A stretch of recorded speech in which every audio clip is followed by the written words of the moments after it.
Remue ménage. Remue ménage.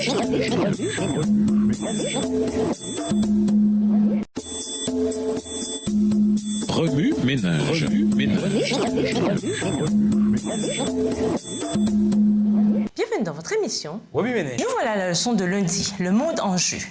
Lisons Jacques 2, le verset 10. Jacques 2, verset 10. Car quiconque observe toute la loi, mais pêche contre un seul commandement, devient coupable de tous. En substituant une loi humaine à la loi divine, Satan s'efforce d'assumer la direction du monde. Cette œuvre est décrite dans la prophétie. Les hommes ne manqueront pas de promulguer les lois pour contrecarrer les lois de Dieu. Ils voudront contraindre les consciences et dans leur zèle pour faire exécuter ces lois, ils opprimeront leurs semblables. La loi que Dieu a proclamée de sa bouche est défectueuse. Elle a dû être modifiée dans quelqu'une de ses parties.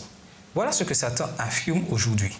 C'est là la dernière grande erreur qu'il s'efforce de propager dans le monde. Nul n'est besoin qu'il s'attaque à la loi tout entière.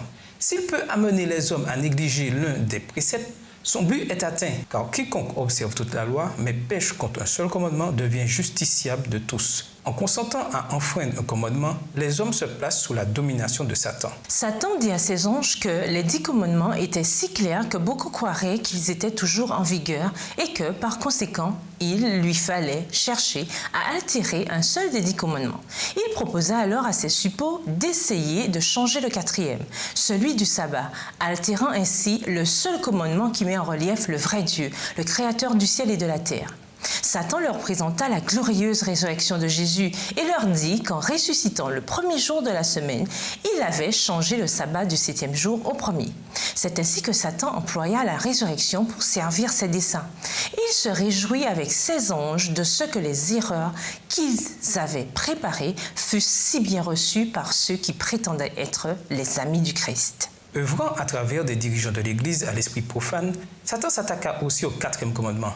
Il tenta d'éliminer l'ancien sabbat, le jour que Dieu avait béni et sanctifié, Genèse 2, versets 2 et 3, et de lui substituer une fête qu'observaient les païens sous le nom de jour vénérable du soleil. La lutte engagée contre la loi de Dieu a commencé dans le ciel et elle se poursuivra jusqu'à la fin des temps. Tout homme doit être mis en valeur. Obéir ou désobéir, telle est l'alternative devant laquelle se trouve le monde entier. Tous devront choisir entre la loi divine et les lois humaines. C'est ce qui établira une ligne de démarcation. Il n'y aura que 2 classes de personnes. Chaque caractère devra s'affirmer dans un sens ou dans l'autre, et tous les hommes devront montrer qu'ils se sont rangés parmi les fidèles ou parmi les rebelles. Alors la fin viendra. Dieu vengera sa loi et délivrera son peuple. Satan sera retranché avec tous ceux qui auront participé à sa révolte.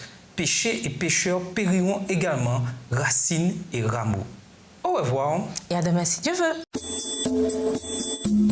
Remue ménage. Remue ménage.